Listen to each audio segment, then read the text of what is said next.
ਜਿਨ੍ਹਾਂ ਨੇ ਕਰਜ਼ਾ ਚੁੱਕ ਕੇ ਇਹ ਡਾਕਟਰ ਤਿਆਰ ਕੀਤੇ ਨੇ ਜਾਂ ਜਿਨ੍ਹਾਂ ਨੇ ਸਮਝ ਲਓ ਕਿ ਕੋਈ ਹੁਣ ਜਿਸ ਦਾ ਪਿਤਾ ਨਹੀਂ ਜਾਂ ਜਿਨ੍ਹਾਂ ਦੇ ਮਾਂ ਪਿਓ ਦੋਨੋਂ ਹੁਣ ਨਹੀਂ ਕੰਮ ਕਰ ਰਹੇ, ਸਿਰਫ ਇਹਨਾਂ ਦੇ ਉੱਤੇ ਉਹਨਾਂ ਦਾ ਟਿਕਾ ਸੀ, ਜਾਂ ਜਿਨ੍ਹਾਂ ਦੀਆਂ ਵਾਈਫਸ ਜਾਂ ਨਹੀਂ ਕੰਮ ਕਰ ਰਹੀਆਂ, ਹਾਊਸ ਵਾਈਫਸ ਨੇ, ਛੋਟੇ ਬੱਚੇ ਨੇ।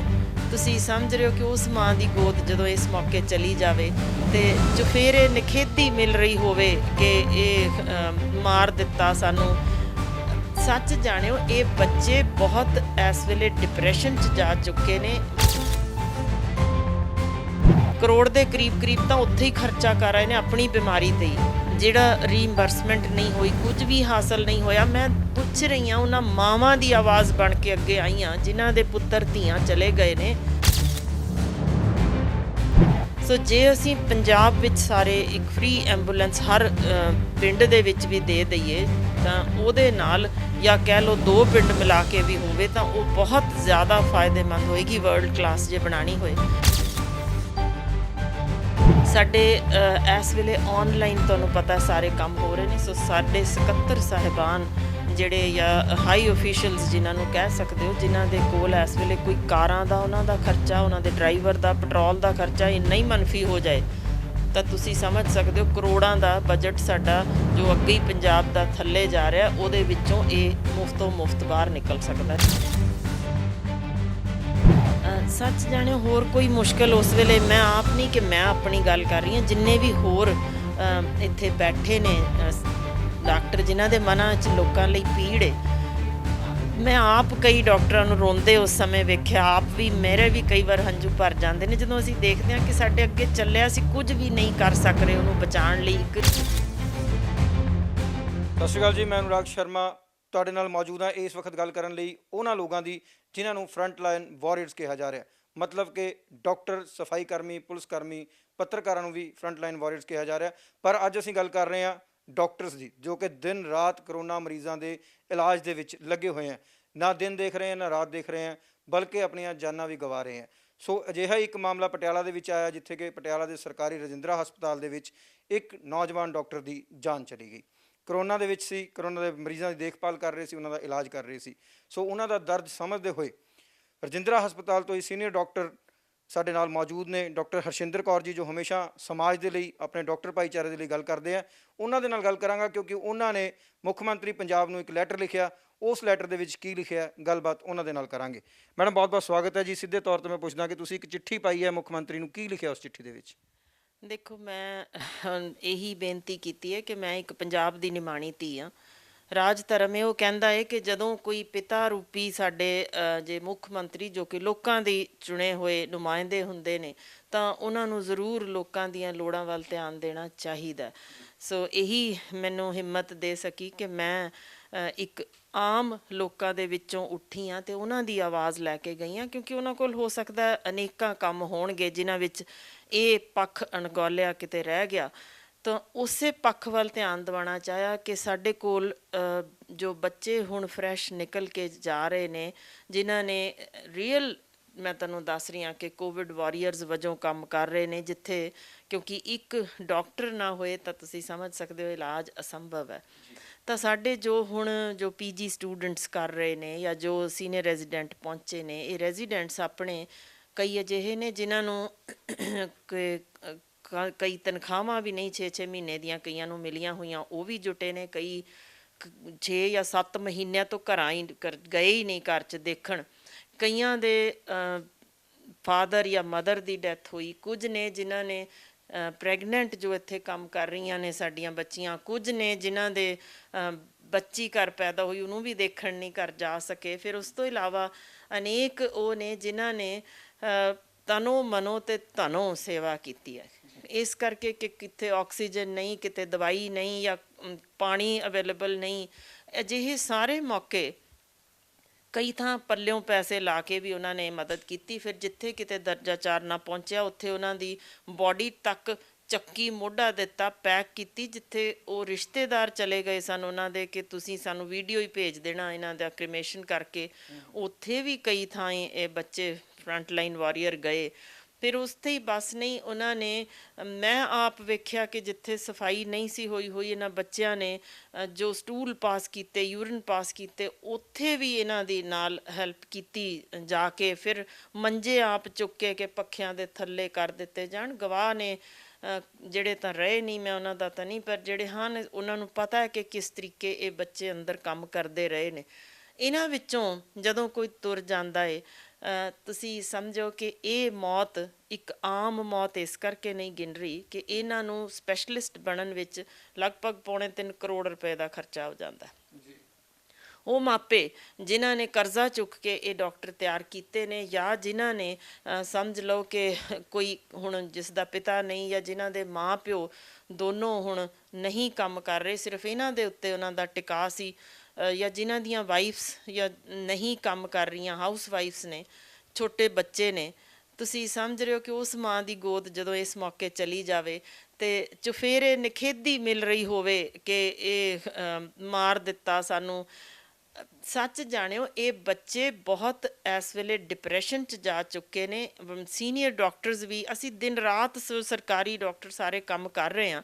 ਸਿਰਫ ਇੰਨੀ ਕੁ ਗੱਲ ਮੈਂ ਮੰਗੀ ਸੀ ਕਿ ਉਹਨਾਂ ਬੱਚਿਆਂ ਨੂੰ ਤੁਸੀਂ ਸ਼ਹੀਦ ਦਾ ਦਰਜਾ ਦਿਓ ਜੋ ਕਿ ਬਿਨਾਂ ਹਥਿਆਰਾਂ ਦੇ ਜੰਗ ਵਿੱਢੀ ਹੋਈ ਆ ਉਹਨਾਂ ਨੇ ਇਸ ਮੌਕੇ।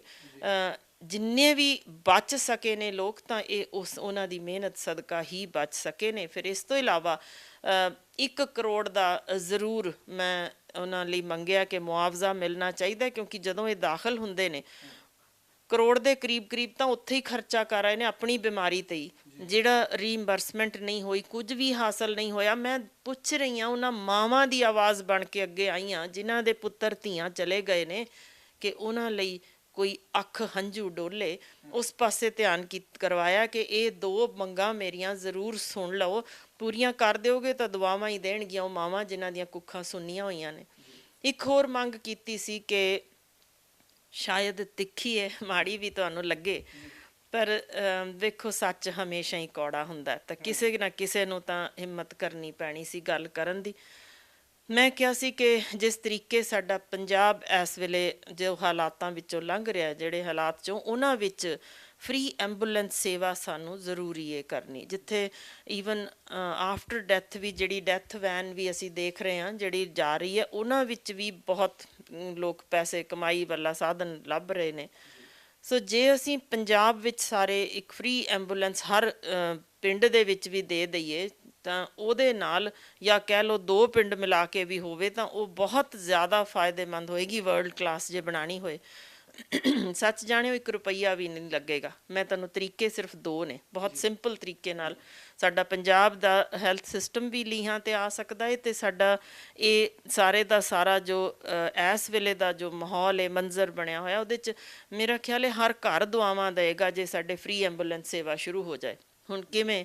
ਸਿਰਫ ਇੰਨੀ ਕੁ ਗੱਲ, ਪਹਿਲੀ ਚੀਜ਼, ਸਾਡੇ ਇਸ ਵੇਲੇ ਆਨਲਾਈਨ ਤੁਹਾਨੂੰ ਪਤਾ ਸਾਰੇ ਕੰਮ ਹੋ ਰਹੇ ਨੇ। ਸੋ ਸਾਡੇ ਸਕੱਤਰ ਸਾਹਿਬਾਨ ਜਿਹੜੇ, ਜਾਂ ਹਾਈ ਓਫੀਸ਼ੀਅਲਸ ਜਿਨ੍ਹਾਂ ਨੂੰ ਕਹਿ ਸਕਦੇ ਹੋ, ਜਿਨ੍ਹਾਂ ਦੇ ਕੋਲ ਇਸ ਵੇਲੇ ਕੋਈ ਕਾਰਾਂ ਦਾ ਉਹਨਾਂ ਦਾ ਖਰਚਾ, ਉਹਨਾਂ ਦੇ ਡਰਾਈਵਰ ਦਾ, ਪੈਟਰੋਲ ਦਾ ਖਰਚਾ ਇੰਨਾ ਹੀ ਮਨਫੀ ਹੋ ਜਾਏ, ਤਾਂ ਤੁਸੀਂ ਸਮਝ ਸਕਦੇ ਹੋ ਕਰੋੜਾਂ ਦਾ ਬਜਟ ਸਾਡਾ ਜੋ ਅੱਗੇ ਹੀ ਪੰਜਾਬ ਦਾ ਥੱਲੇ ਜਾ ਰਿਹਾ, ਉਹਦੇ ਵਿੱਚੋਂ ਇਹ ਮੁਫਤੋਂ ਮੁਫਤ ਬਾਹਰ ਨਿਕਲ ਸਕਦਾ। ਦੂਜੀ ਵੱਡੀ ਗੱਲ, ਜਿਹੜੇ ਵੀ ਸਾਡੇ ਅਸਰ ਰਸੂਖ ਵਾਲੇ, ਭਾਵੇਂ ਸਿਆਸਤਦਾਨ ਨੇ, ਭਾਵੇਂ ਹਾਈ ਓਫੀਸ਼ੀਅਲਸ ਨੇ, ਗਵਰਨਮੈਂਟ ਓਫੀਸ਼ੀਅਲਸ, ਜਿਹੜੇ ਆਪਣਾ ਇਲਾਜ ਕਰਨ ਲਈ ਵਤਨੋਂ ਪਾਰ ਜਾਂਦੇ ਨੇ ਜਾਂ ਪ੍ਰਾਈਵੇਟ ਦੇ ਵਿੱਚ ਐਡਮਿਸ਼ਨ ਚਾਹੁੰਦੇ ਨੇ ਉੱਥੇ ਹੋਵੇ, ਤਾਂ ਰੱਬ ਦਾ ਦਿੱਤਾ ਉਹਨਾਂ ਕੋਲ ਬਹੁਤ ਕੁਛ ਹੈ, ਬੜੀ ਮਿਹਰ ਹੈ ਰੱਬ ਦੀ, ਤਾਂ ਉਹ ਮੇਰਾ ਖਿਆਲ ਹੈ ਆਪਣਾ ਖਰਚਾ ਜਾਂ ਆਪਣੇ ਟੱਬਰ ਦਾ ਖਰਚਾ ਆਪ ਚੁੱਕ ਸਕਦੇ ਨੇ।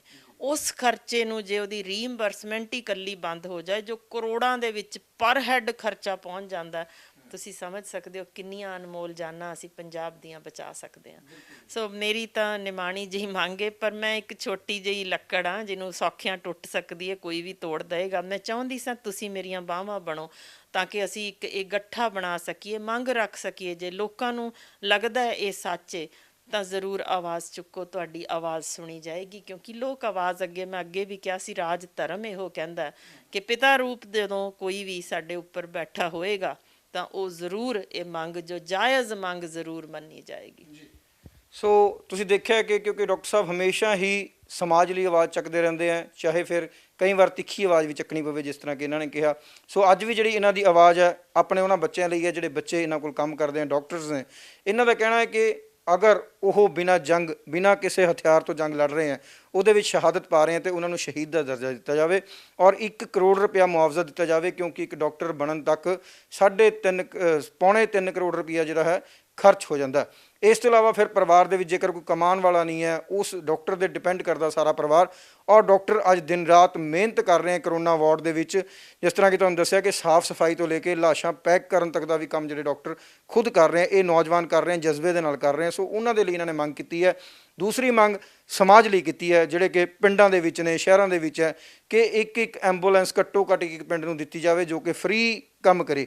ਉਹਦੇ ਲਈ ਇੱਕ ਸਰਲ ਤਰੀਕਾ ਵੀ ਦੱਸਿਆ, ਜੋ ਕਿ ਥੋੜ੍ਹਾ ਜਿਹਾ ਕਈ ਲੋਕਾਂ ਨੂੰ ਪਸੰਦ ਨਹੀਂ ਆਏਗਾ, ਕਿਉਂਕਿ ਉਹ ਪੂੰਜੀਪਤੀਆਂ 'ਤੇ ਜਾਂ ਉਹਨਾਂ ਰਾਸੀ ਲੋਕਾਂ ਦੇ ਜੋ ਕਿ ਲਾਹੇ ਲੈ ਰਹੇ ਆ, ਉਹਨਾਂ 'ਤੇ ਥੋੜ੍ਹਾ ਜਿਹਾ ਕਟਾਕਸ਼ ਹੋ ਸਕਦਾ। ਉਹ ਜਿਹੜੀ ਹੈ ਗੱਲ ਕੀਤੀ ਹੈ।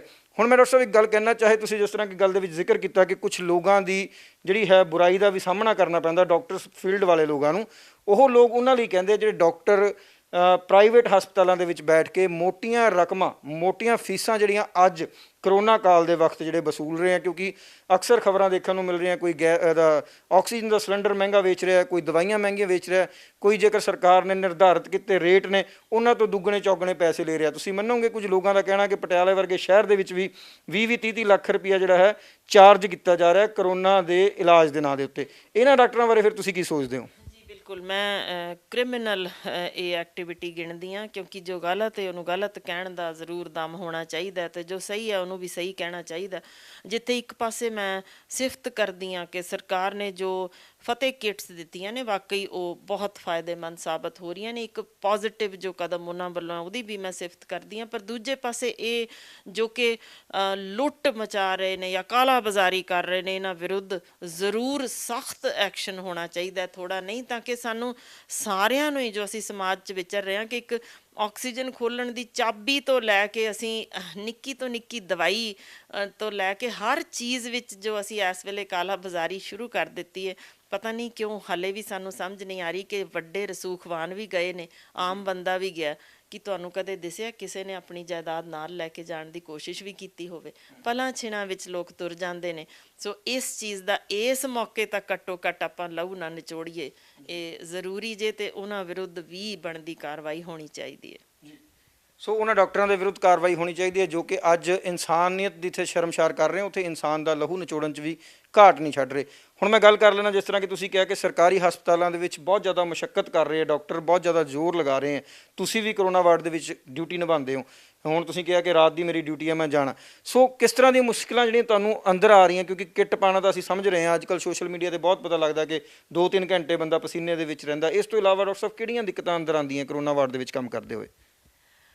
ਦੇਖੋ, ਕਿਉਂਕਿ ਇਹ ਕਰੋਨਾ ਇੱਕ ਅਜਿਹੀ ਬਿਮਾਰੀ ਹੈ ਜਿਹੜੀ ਪਲਾਂ ਛਿਣਾਂ 'ਚ ਲੈ ਜਾਂਦੀ ਹੈ। ਸਾਡੇ ਕੋਲ ਜਦੋਂ ਕੋਈ ਬਹੁਤ ਸੀਰੀਅਸ ਹਾਲਤ ਵਿੱਚ ਆਵੇ, ਜਦੋਂ ਉਹ ਮਰੀਜ਼ ਹੱਥ ਜੋੜਦੇ ਨੇ ਬਚਾ ਲਓ ਕਿਸੇ ਤਰੀਕੇ, ਸੱਚ ਜਾਣੇ ਹੋਰ ਕੋਈ ਮੁਸ਼ਕਿਲ ਉਸ ਵੇਲੇ, ਮੈਂ ਆਪ ਨਹੀਂ ਕਿ ਮੈਂ ਆਪਣੀ ਗੱਲ ਕਰ ਰਹੀ ਹਾਂ, ਜਿੰਨੇ ਵੀ ਹੋਰ ਇੱਥੇ ਬੈਠੇ ਨੇ ਡਾਕਟਰ ਜਿਨ੍ਹਾਂ ਦੇ ਮਨਾਂ 'ਚ ਲੋਕਾਂ ਲਈ ਪੀੜ ਹੈ, ਮੈਂ ਆਪ ਕਈ ਡਾਕਟਰਾਂ ਨੂੰ ਰੋਂਦੇ ਉਸ ਸਮੇਂ ਵੇਖਿਆ। ਆਪ ਵੀ, ਮੇਰੇ ਵੀ ਕਈ ਵਾਰ ਹੰਝੂ ਭਰ ਜਾਂਦੇ ਨੇ ਜਦੋਂ ਅਸੀਂ ਦੇਖਦੇ ਹਾਂ ਕਿ ਸਾਡੇ ਅੱਗੇ ਚੱਲਿਆ, ਅਸੀਂ ਕੁਝ ਵੀ ਨਹੀਂ ਕਰ ਸਕ ਰਹੇ ਉਹਨੂੰ ਬਚਾਉਣ ਲਈ। ਇੱਕ ਇਸ ਹਾਲਤ ਵਿੱਚ ਜਦੋਂ ਕੋਈ ਡਾਕਟਰ, ਕਿਉਂਕਿ ਇਹ ਪੇਸ਼ਾ ਜਿਹਾ ਜਿਸ 'ਚ ਜਾਨ ਬਚਾ ਕੇ ਖੁਸ਼ੀ ਮਹਿਸੂਸ ਹੁੰਦੀ ਹੈ, ਸਾਨੂੰ ਕੁਝ ਹਾਸਲ ਹੋਇਆ।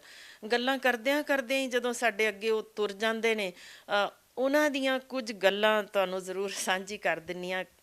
ਅਖੀਰੀ ਮੌਕੇ ਜਦੋਂ ਕੋਈ ਗੱਲ ਹੁੰਦੀ ਜੇ, ਜਿਹਨੇ ਸ਼ਾਇਦ ਦੱਸਦਿਆਂ ਮੇਰਾ ਫਿਰ ਗਲਾ ਭਰ ਜਾਏ। ਇੱਕ ਪਿਤਾ ਦਾ ਦੱਸਣਾ ਚਾਹੁੰਦੀ ਹਾਂ, ਜਿਹਨੇ ਕਿਹਾ ਮੇਰੀ ਧੀ ਨੇ ਮੇਰੀ ਮਰਜ਼ੀ ਤੋਂ ਬਗੈਰ ਵਿਆਹ ਕੀਤਾ ਸੀ, ਅਤੇ ਮੈਂ ਇਸ ਵੇਲੇ ਚਾਹੁੰਦਾ ਕਿ ਉਹਨੂੰ ਜੱਫੀ ਪਾ ਸਕਾਂ, ਉਹਨੂੰ ਖਿਮਾ ਕਰ ਸਕਾਂ, ਪਰ ਉਹ ਕਰ ਨਹੀਂ ਸਕੇ। ਇਸੇ ਤਰ੍ਹਾਂ ਇੱਕ ਭਰਾ ਦਾ ਸੀ ਕਿ ਮੈਂ ਆਪਣੇ ਭਰਾ ਨਾਲ ਸਾਰੀ ਉਮਰ ਲੜਾਈ ਕਰਦਾ ਰਿਹਾ, ਅਤੇ ਮੈਂ ਚਾਹੁੰਦਾ ਮਾਫ਼ ਕਰਦਿਆਂ ਉਹਦੇ ਨਾਲ ਗੱਲ ਕਰ ਸਕਾਂ, ਨਹੀਂ ਉਹ ਕਰ ਸਕੇ, ਉਹ ਵੀ ਚਲੇ ਗਏ। ਬਹੁਤ ਕੁਝ ਸਿੱਖਣ ਨੂੰ ਮਿਲਦਾ ਇਸ ਚੀਜ਼ਾਂ ਤੋਂ ਕਿ ਅਸੀਂ ਪਤਾ ਨਹੀਂ ਕਿਹੜੇ ਭਰਮ ਨਾਲ ਆਪਣੀ ਮੈਂ ਨੂੰ ਉਗਾੜ ਕੇ ਅੱਗੇ ਲੈ ਆਉਂਦੇ ਆ ਕਿ ਮੈਂ ਇਸ ਨੂੰ ਖਰੇ ਸਦੀਵੀ ਹੋਈ ਹਾਂ ਕਿ ਮੈਂ ਲੜਾਈਆਂ ਕਰ ਸਕਦਾ, ਜਦ ਕਿ ਜ਼ਿੰਦਗੀ ਵਿੱਚ ਮੈਨੂੰ ਲੱਗਦਾ ਪਿਆਰ ਵੰਡਣ ਦਾ ਵੀ ਸਮਾਂ ਨਹੀਂ ਸਾਡੇ ਕੋਲ, ਪਤਾ ਹੀ ਨਹੀਂ ਕਦੋਂ ਤੁਰ ਜਾਣਾ। ਸੋ ਇਹ ਨਿੱਕੇ ਮੋਟੇ ਜਿਹੜੇ ਆਪਸੀ ਮਨ ਮੁਟਾਵ ਨੇ ਖ਼ਤਮ ਕਰ ਲੈਣੇ ਚਾਹੀਦੇ ਨੇ। ਕਰੋਨਾ ਨੇ ਘੱਟੋ ਘੱਟ ਇਹੋ ਕੁਝ ਸਿਖਾ ਦਿੱਤਾ। ਇਹ ਚੀਜ਼ ਬਹੁਤ ਔਖੀ ਜੇ ਡਿਊਟੀ ਦੇ ਦੌਰਾਨ ਵੇਖਣੀ, ਕਿਸੇ ਨੂੰ ਤੁਰਦੇ ਜਾਂਦੇ ਵੇਖਣਾ, ਨਿਕਲ ਚੱਲਿਆ। ਸੋ ਉਸ ਸਮੇਂ ਡਾਕਟਰ ਕੋਲ ਪਾਣੀ ਪੀਣ ਨੂੰ ਹੈ ਜਾਂ ਨਹੀਂ, ਇਹ ਚੀਜ਼ਾਂ ਜਾਂ ਕੁਝ ਉੱਥੇ ਸਾਨੂੰ ਦਿੱਕਤਾਂ ਆ ਰਹੀਆਂ ਨੇ, ਬੈਠਣ ਨੂੰ ਕੁਰਸੀ ਹੈ ਜਾਂ ਨਹੀਂ, ਜਾਂ ਆਰਾਮ ਕਰਨ ਨੂੰ ਹੈ ਕਿ ਨਹੀਂ, ਇਹ ਬਹੁਤ ਨਿੱਕੀਆਂ ਗੱਲਾਂ ਨੇ। ਮੇਰੇ ਵੱਲੋਂ ਬਹੁਤ ਮਾੜਾ ਲੱਗੇਗਾ ਜੇ ਮੈਂ ਕਹਾਂ ਵੀ ਇਹ ਚੀਜ਼ਾਂ ਦੀ ਕਮੀ ਮਹਿਸੂਸ ਹੁੰਦੀ ਹੈ, ਉੱਕਾ ਨਹੀਂ ਹੁੰਦੀ ਉਸ ਵੇਲੇ। ਤੁਸੀਂ ਜਦੋਂ ਕਿਸੇ ਨੂੰ ਇਸ ਹਾਲ ਵਿੱਚ ਦੇਖਦੇ ਹੋ ਕਿ ਨਹੀਂ ਬਚਾਇਆ ਜਾ ਸਕਿਆ, ਮਜਬੂਰ ਹੋ ਗਏ, ਚਲਾ ਗਿਆ ਬੰਦਾ ਤੁਹਾਡੇ ਹੱਥ ਦੇ ਅੱਗੇ, ਉਹ ਪੀੜ ਅਜਿਹੀ ਹੁੰਦੀ ਹੈ ਜਿਹੜੀ ਸੌਣ ਨਹੀਂ ਦਿੰਦੀ। ਸਾਨੂੰ ਆਪ ਕਈ ਵਾਰ ਡਿਪਰੈਸ਼ਨ ਮਹਿਸੂਸ ਹੋਣ ਲੱਗ ਜਾਂਦੀ ਹੈ ਕਿ ਇੰਨੀਆਂ ਮੌਤਾਂ ਇੰਝ ਹੀ ਲੱਗਣ ਲੱਗ ਜਾਂਦਾ ਖਰੇ ਅਗਲੀ ਅਸੀਂ ਹੋਈ ਹੋਵਾਂਗੇ ਇੱਥੇ ਪਏ। ਕਿ ਇਸ ਬਿਮਾਰੀ ਨੂੰ ਕੰਟਰੋਲ ਜਿੱਥੇ ਸਿਰਫ ਅਸੀਂ ਮਾਸਕ ਪਾ ਕੇ ਜਾਂ ਦੂਰੀ ਮੇਨਟੇਨ ਕਰਕੇ ਜਾਂ ਹੱਥਾਂ ਦੀ ਸਫਾਈ ਕਰਕੇ ਰੋਕ ਸਕਦੇ ਹਾਂ, ਉੱਥੇ ਸੱਚੀ ਮੁੱਚੀ ਇੱਦਾਂ ਦੀਆਂ ਮੌਤਾਂ ਹੁੰਦੀਆਂ ਸਾਨੂੰ ਬਹੁਤ ਤਕਲੀਫ ਦਿੰਦੀਆਂ ਨੇ। ਸੋ ਮੈਂ ਇਹ ਗੱਲ ਸਪੈਸ਼ਲ ਉਹਨਾਂ ਲੋਕਾਂ ਨੂੰ ਕਹਿਣਾ ਚਾਹੁੰਦਾ ਜਿਹੜੇ ਲੋਕ ਕਈ ਵਾਰ ਹਸਪਤਾਲ ਦੇ ਬਾਹਰ ਖੜ੍ਹ ਕੇ ਕਹਿੰਦੇ ਕਿ ਸਾਡਾ ਤਾਂ ਪੇਸ਼ੈਂਟ ਡਾਕਟਰ ਨੇ ਟੀਕਾ ਲਗਾ ਕੇ ਮਾਰ ਦਿੱਤਾ। ਸੋ ਡਾਕਟਰ ਸਾਹਿਬ ਦੀਆਂ ਅੱਖਾਂ ਨਮ ਹੋ ਗਈਆਂ। ਉਹਨਾਂ ਨੇ ਕਿਹਾ ਕਿ ਮੈਨੂੰ ਆਪਣੀ ਤਕਲੀਫ PPE ਕਿੱਟ ਜਾਂ ਮੈਂ ਕੁਰਸੀ ਨਹੀਂ ਹੈ, ਪਾਣੀ ਨਹੀਂ ਹੈ, ਇਹ ਚੀਜ਼ ਮੈਨੂੰ ਨਹੀਂ ਦੁਖੀ ਕਰਦੀ। ਮੈਨੂੰ ਦੁਖੀ ਉਹ ਪਲ ਕਰਦੇ ਆ ਜਦੋਂ ਸਾਡੇ ਸਾਹਮਣੇ ਇੱਕ ਪੇਸ਼ੈਂਟ ਪਿਆ ਅਤੇ ਉਹ ਦੇਖਦੇ ਦੇਖਦੇ ਨਿਕਲ ਜਾਂਦਾ, ਹੱਥਾਂ 'ਚੋਂ ਚਲਾ ਜਾਂਦਾ। ਸੋ ਇਸ ਬਿਮਾਰੀ ਤੋਂ ਇਹਨਾਂ ਨੂੰ ਡਰ ਲੱਗਦਾ, ਇਸ ਬਿਮਾਰੀ ਤੋਂ ਜਾਣ ਵਾਲੀਆਂ ਜਾਨਾਂ ਦਾ ਇਹਨਾਂ ਨੂੰ ਫਿਕਰ ਹੈ, ਨਾ ਕਿ ਇਹ ਲੋਕ ਤੁਹਾਡੇ ਬੰਦਿਆਂ ਨੂੰ ਉੱਥੇ ਮਾਰਨ। ਸੋਚਦੇ ਹੋ ਜਿਹੜੇ ਲੋਕ ਬਾਹਰ ਖੜ੍ਹ ਕੇ 1 ਮਿੰਟ ਦੇ ਵਿੱਚ ਕਹਿ ਦਿੰਦੇ ਆ ਕਿ ਹਸਪਤਾਲ ਦੀ ਨਲਾਇਕੀ ਹੈ, ਡਾਕਟਰ ਨੇ ਟੀਕਾ ਲਗਾਤਾ ਜਾਂ ਇਸ ਤਰ੍ਹਾਂ ਕਰਤਾ, ਸਾਡਾ ਮਰੀਜ਼ ਹੀ ਮਾਰ ਦਿੱਤਾ। ਦੇਖੋ, ਕਿਸੇ ਵੀ ਡਾਕਟਰ ਦੀ ਸੋਭਾ ਉਸ ਨੂੰ ਉਹਦੇ ਪੇਸ਼ੇ ਵਿੱਚ ਅਗਾਂਹ ਲਿਜਾਉਂਦੀ ਹੈ। ਕੋਈ ਵੀ ਡਾਕਟਰ ਜਾਣ ਬੁੱਝ ਕੇ ਕਿਸੇ ਨੂੰ ਮਾਰ ਕੇ ਇਸ ਪੇਸ਼ੇ ਵਿੱਚ ਟਿਕੀ ਨਹੀਂ ਸਕਦਾ, ਪਹਿਲੀ ਗੱਲ। ਦੂਸਰੀ ਗੱਲ, ਜੋ ਇਲਜ਼ਾਮ ਪਹਿਲਾਂ ਲੱਗੇ ਕਿ ਅੰਗ ਕੱਢ ਲਏ, ਮੈਨੂੰ ਦੱਸੋ ਜਿਸ ਮਰੀਜ਼ ਦੇ ਰਿਸ਼ਤੇਦਾਰ ਨੇੜੇ ਨਹੀਂ ਟੁਕਦੇ, ਜਿਸ ਦੇ ਉਹ ਨੇੜੇ ਹੁੰਦਿਆਂ ਸਾਨੂੰ ਇਨਫੈਕਸ਼ਨ ਹੁੰਦੀ, ਅਸੀਂ ਆਪ ਕਿੱਟਾਂ ਪਾ ਕੇ ਬੈਠੇ ਹਾਂ, ਜ਼ਰਾ ਅੰਦਾਜ਼ਾ ਲਓ ਕਿ ਉਹਦੀ ਅੱਖ ਜੇ ਕੱਢ ਕੇ ਕਿਸੇ ਹੋਰ ਨੂੰ ਲੱਗਣੀ ਹੈ ਜਾਂ ਅੰਗ ਲੱਗਣਾ, ਉਹ ਮਰੀਜ਼ ਬਚ ਸਕਦਾ? ਤੁਸੀਂ ਆਪ ਸੋਚੋ, ਉਹਨੂੰ ਕਰੋਨਾ ਹੀ ਜਾਏਗਾ। ਤੇ ਜੇ ਇਹ ਸੰਭਵ ਨਹੀਂ ਤਾਂ ਕੋਈ ਤਾਂ ਇੱਕ ਹੋਏਗਾ ਪੂਰੇ ਹਿੰਦੁਸਤਾਨ ਵਿੱਚ ਜਿਹੜਾ ਕਹੇਗਾ ਮੈਨੂੰ ਕਰੋਨਾ ਦੇ ਮਰੀਜ਼ ਦਾ ਅੰਗ ਲੱਗਿਆ। ਜੇ ਇੱਕ ਵੀ ਨਹੀਂ ਤਾਂ ਫਿਰ ਇਹੋ ਜੀ ਮੇਰਾ ਖਿਆਲ ਹੈ ਆਪਾਂ ਨੂੰ ਮਾੜੀਆਂ ਗੱਲਾਂ ਫੈਲਾਉਣ ਦੀ ਲੋੜ ਨਹੀਂ ਹੈ, ਕਿਉਂਕਿ ਹਾਲ ਇਹ ਹੋ ਗਿਆ ਕਿ ਲੋਕਾਂ ਦਾ ਵਿਸ਼ਵਾਸ ਹੌਲੀ ਹੌਲੀ ਪੂਰਨ ਰੂਪ ਵਿੱਚ ਇਸ ਪੇਸ਼ੇ ਤੋਂ ਉੱਠ ਗਿਆ ਹੈ। ਫਿਰ ਨਤੀਜਾ ਕੀ ਹੁੰਦਾ? ਜੇ ਲੋਕ ਭੱਜਦੇ ਨੇ ਪ੍ਰਾਈਵੇਟ ਵਿੱਚ, ਜਿੱਥੋਂ ਫਿਰ ਉਹਨਾਂ ਤੋਂ ਡਬਲ ਟ੍ਰਿਪਲ 4 ਟਾਈਮਸ ਬਲਕਿ ਖਰੇ 50 ਗੁਣਾ ਵੀ ਕਈ ਵਾਰ ਚਾਰਜਸ ਹੋ ਜਾਂਦੇ ਨੇ, ਜਿਹੜੇ ਉਹਨਾਂ ਲਈ ਭਰਨੇ ਔਖੇ ਨੇ, ਘਰ ਬਾਹਰ ਵੇਚੇ ਬੈਠੇ ਨੇ। ਮੈਂ ਆਪ ਵੇਖਿਆ ਇੱਕ ਬੰਦੇ ਨੂੰ ਜਿਸ ਨੇ ਰੈਮਡੈਸਿਵਿਰ ਦੇ ਟੀਕੇ ਲਈ ਸਕੂਟਰ ਵੇਚਿਆ। ਮੇਰਾ ਦਿਲ ਤੜਫਦਾ ਹੈ ਇਹੋ ਜਿਹੀਆਂ ਗੱਲਾਂ ਨੂੰ ਕਿ ਜਦੋਂ ਕਿ ਹੁਣ ਇੱਕ ਪਾਸੇ ਅਸੀਂ ਕਹਿ ਚੁੱਕੇ ਹਾਂ ਰੈਮਡੈਸਿਵਿਰ ਦੀ ਓਨਾ ਫਾਇਦਾ ਨਹੀਂ ਹੋ ਰਿਹਾ, ਜਦ ਕਿ ਦੇਖਿਆ। ਫਿਰ ਇਸੇ ਤਰ੍ਹਾਂ ਪਲਾਜ਼ਮਾ ਦੀ ਗੱਲ ਕੀਤੀ, ਉਹਦਾ ਵੀ ਸਾਹਮਣੇ ਆ ਗਿਆ, ਜਦ ਕਿ ਉਹ ਰਿਮੂਵ ਹੀ ਹੋ ਗਿਆ ਟਰੀਟਮੈਂਟ ਵਿੱਚੋਂ, ਨਹੀਂ ਵਰਤਣਾ। ਪਰ ਇਹੋ ਜਿਹੀਆਂ ਚੀਜ਼ਾਂ ਦੇ ਉੱਤੇ ਅਸੀਂ ਇੱਕ ਸਟੀਰੋਇਡ ਦਾ 4 ਰੁਪਏ ਦਾ ਪੱਤਾ ਹੀ ਜਦੋਂ ਸਾਨੂੰ ਦੇਖਦੇ ਹਾਂ 400 ਰੁਪਏ ਦਾ ਦੇਣਾ ਸ਼ੁਰੂ ਹੋ ਗਿਆ। ਇਹ ਚੀਜ਼ਾਂ ਹਰ ਲੈਵਲ 'ਤੇ ਅਸੀਂ ਕਰਪਸ਼ਨ 'ਤੇ ਉਤਰ ਆਏ ਹਾਂ, ਜਿਹੜੀ ਨੀਵੇਂ ਤੋਂ ਨੀਵੇਂ ਪੱਧਰ ਤੋਂ ਮੈਨੂੰ ਲੱਗਦਾ ਕਿ ਸਾਨੂੰ ਇਸ ਚੀਜ਼ ਤੋਂ ਜਦ ਤੱਕ ਹੌਲੀ ਹੌਲੀ ਪੂਰਨ ਰੂਪ ਵਿੱਚ ਸਫਾਈ ਨਹੀਂ ਕਰਾਂਗੇ ਤਾਂ ਸਾਡਾ ਕਿਰਦਾਰ ਡਿੱਗਦਾ ਜਾਂਦਾ ਜੇ। ਸਾਡਾ ਇਹ ਬਹੁਤ ਕੁਛ ਨੇ ਜੋ ਇਸ ਵੇਲੇ ਸਮਾਜ ਵਿੱਚ ਗੰਦਗੀ ਦਾ ਭਰਿਆ ਹੋਇਆ, ਪਰ ਮੈਂ ਜਿਹੜੀਆਂ ਪਰਤਾਂ ਲਾਵਾਂਗੀ ਮੈਨੂੰ ਲੱਗਦਾ ਉਹਨਾਂ ਗੰਦਗੀ ਨਾ ਦੇਖਣ ਨਾ ਸੁਣਨ ਯੋਗ ਰਹਿ ਜਾਣੀ ਹੈ। ਪਰ ਹਰ ਵਰਗ ਦਾ ਜਿੱਥੇ ਉਹਨੂੰ ਲੱਗਦਾ ਮੈਂ ਕਰ ਸਕਦਾ, ਇੱਥੇ ਕਾਲਾ ਬਾਜ਼ਾਰੀ ਕਰਦਾ ਪਿਆ। ਇੱਕ ਆਮ ਐਂਬੂਲੈਂਸ ਪਟਿਆਲੇ ਤੋਂ ਜਲੰਧਰ ਜਾਣ ਲੱਗਿਆ, ਜੇ ਉਹ ਬੰਦਾ ਕਹਿੰਦਾ ਮੈਂ 1.5 ਲੱਖ ਲੈਣਾ, ਜ਼ਰਾ ਅੰਦਾਜ਼ਾ ਲਾ ਲਓ ਕਿ ਕੀ ਆਪਾਂ ਕਰ ਰਹੇ ਹਾਂ। ਇੱਕ ਪੰਡਿਤ ਜੀ ਜੇ ਕਹਿੰਦੇ ਨੇ ਕਿ ਮੈਂ ਸੰਸਕਾਰ ਕਰਨ ਲੱਗਿਆ 25,000 ਲੈਣਾ, ਜਾਂ ਇੱਕ ਲੱਕੜਾਂ ਉੱਥੇ ਕ੍ਰਿਮੇਸ਼ਨ ਲਈ ਕਹਿੰਦਾ ਹੁਣ ਮੈਂ 3200 ਰੁਪਏ ਕੁਇੰਟਲ ਦੇਵਾਂਗਾ। ਮੈਨੂੰ ਦੱਸੋ ਕਿ ਕੀ ਕਰੇ ਆਮ ਬੰਦਾ? ਯਾਨੀ ਮਰਨਾ ਵੀ ਇੱਥੇ ਮੁਸ਼ਕਿਲ ਹੋ ਗਿਆ। ਹਰ ਚੀਜ਼ 'ਚ ਲਾਸ਼ਾਂ ਤੱਕ ਤੋਂ ਅਸੀਂ ਕਾਲਾ ਬਾਜ਼ਾਰੀ 'ਤੇ ਪਹੁੰਚ ਚੁੱਕੇ ਹਾਂ। ਕੀ ਕਿਰਦਾਰ ਸਾਡੇ ਬਣ ਗਏ ਨੇ। ਸੋ ਡਾਕਟਰ ਸਾਹਿਬ, ਜਿਸ ਤਰ੍ਹਾਂ ਕਿ ਬਹੁਤ ਸਾਰੀਆਂ ਤੁਸੀਂ ਗੱਲਾਂ ਦੱਸੀਆਂ, ਬੜੀਆਂ ਸੱਚਾਈਆਂ ਦੱਸੀਆਂ ਔਰ ਇਨਸਾਨੀਅਤ ਦੀਆਂ ਜਿਹੜੀਆਂ ਗੱਲਾਂ ਕੀਤੀਆਂ, ਉਸ ਦੇ ਨਾਲ ਅਖੀਰ ਦੇ ਵਿੱਚ ਫਿਰ ਇੱਕ ਵਾਰ ਕਹਿਣਾ ਚਾਹਾਂਗਾ ਕਿ ਸਰਕਾਰ ਨੂੰ ਤੁਸੀਂ ਜਿਸ ਤਰ੍ਹਾਂ ਕਿ ਚਿੱਠੀ ਪਾਈ ਹੈ, ਸਾਡੇ ਮਾਧਿਅਮ ਰਾਹੀਂ ਸਰਕਾਰ ਤੱਕ ਕੀ ਸੰਦੇਸ਼ ਪਹੁੰਚਾਉਣਾ ਚਾਹੁੰਦੇ ਹੋ ਤੇ ਉਹਨਾਂ ਲੋਕਾਂ ਨੂੰ ਕੀ ਸੰਦੇਸ਼ ਦੇਣਾ ਚਾਹੁੰਦੇ ਹੋ ਜੋ ਅੱਜ ਡਾਕਟਰਾਂ ਦੀ ਖਿਲਾਫਤ ਕਰ ਰਹੇ ਹੈ?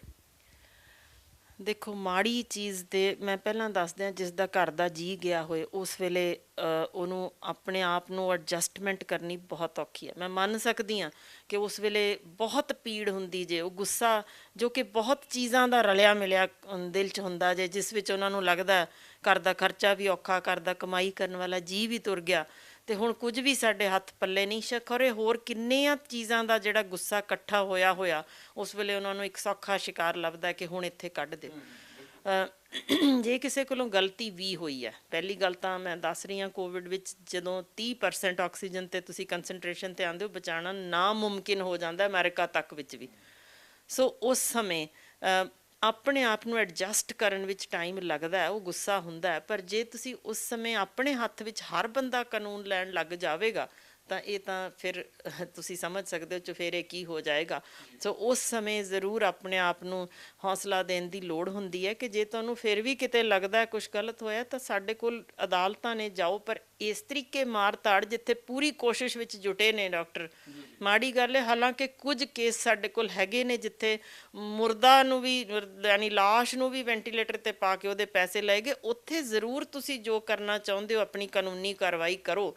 ਪਰ ਇੱਥੇ ਤਾਂ ਪੈਸਾ ਕੋਈ ਲਿਆ ਹੀ ਨਹੀਂ ਗਿਆ, ਧੇਲਾ ਲਿਆ ਹੀ ਨਹੀਂ ਗਿਆ। ਇੱਥੇ ਤਾਂ ਤੁਹਾਨੂੰ ਸਰਕਾਰੀ ਥਾਵਾਂ 'ਤੇ ਤਾਂ ਜੇ ਕੋਈ ਸਗੋਂ ਕਰ ਰਿਹਾ ਤਾਂ ਜ਼ਰੂਰ ਉਹਦੀ ਸ਼ਿਕਾਇਤ ਕਰੋ, ਉਹਦੇ ਖਿਲਾਫ ਹੋਵੇ ਐਕਸ਼ਨ। ਪਰ ਬਾਕੀ ਸਾਰੇ ਦੇ ਸਾਰੇ ਇਹ ਬੱਚੇ ਜੋ ਨਿਕਲ ਰਹੇ ਨੇ ਤੁਹਾਡੇ ਹੀ ਨੇ, ਤੁਹਾਡੇ ਹੀ ਘਰਾਂ ਵਿੱਚੋਂ ਨੇ, ਆਮ ਘਰਾਂ 'ਚੋਂ ਬਣ ਕੇ ਨਿਕਲੇ, ਮਿਹਨਤ ਕਰਕੇ ਰਾਤ ਜਾਗ ਕੇ। ਇਹਨਾਂ ਨੂੰ ਇਸ ਤਰੀਕੇ ਗੁੱਸੇ ਦਾ ਸ਼ਿਕਾਰ ਨਾ ਬਣਾਓ। ਇਸ ਵੇਲੇ ਖਾਲੀ ਜਾ ਰਹੀਆਂ ਨੇ ਸੀਟਾਂ, ਜੇ ਡਾਕਟਰ ਬਣਨੇ ਬੰਦ ਹੋ ਗਏ ਇਲਾਜ ਕਰਵਾਉਣਾ ਕਿਸ ਤੋਂ ਹੈ? ਸੋ ਇਹ ਪੱਖ ਵੱਖਰਾ ਹੈ। ਜਿੱਥੋਂ ਤੱਕ ਸਰਕਾਰ ਨੂੰ ਕੁਝ ਕਹਿਣਾ ਹੋਏ, ਮੈਂ ਬਹੁਤ ਨਿਮਾਣੀ ਹਾਂ, ਮੇਰੀ ਆਵਾਜ਼ ਤਾਂ ਸ਼ਾਇਦ ਉਹਨਾਂ ਤੱਕ ਕਦੇ ਵੀ ਨਹੀਂ ਪਹੁੰਚਣੀ।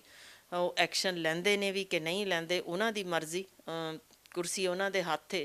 ਪਰ ਮੈਂ ਸਿਰਫ ਇੰਨਾ ਹੀ ਕਹਿਣਾ ਚਾਹੁੰਦੀ ਹਾਂ, ਲੋਕ ਆਵਾਜ਼ ਨੂੰ ਵੇਲੇ ਸਿਰ ਪਛਾਣ ਕੇ ਜਦੋਂ ਉਹਦੀ ਗੱਲ ਪੂਰੀ ਕਰ ਦਿੱਤੀ ਜਾਵੇ ਤਾਂ ਸੋਭਾ ਹੀ ਹੁੰਦੀ ਜੇ ਰਾਜ ਕਰਨ ਵਾਲਿਆਂ ਦੀ। ਸੋ ਇਸ ਵੇਲੇ ਲੋੜ ਇਹੋ ਹੈ ਕਿ ਲੋਕ ਗਰੀਬ ਨੇ, ਅੱਗੇ ਵੀ ਜੋ ਬੰਦ ਸਾਰਾ ਕੁਝ ਹੋਣ ਕਾਰਨ ਲੋਕਾਂ ਦੇ ਕਾਰੋਬਾਰ ਖਤਮ ਹੋਏ ਪਏ ਨੇ, ਉੱਤੋਂ ਇੱਕ ਸਿਹਤ ਵਰਗੀ ਜੋ ਸਾਡੇ ਕੋਲ ਪ੍ਰਬੰਧ ਜੇ ਪੂਰੇ ਨਾ ਮਿਲਣ ਤਾਂ ਲੋਕਾਂ ਦਾ ਗੁੱਸਾ ਜਾਇਜ਼ ਹੈ।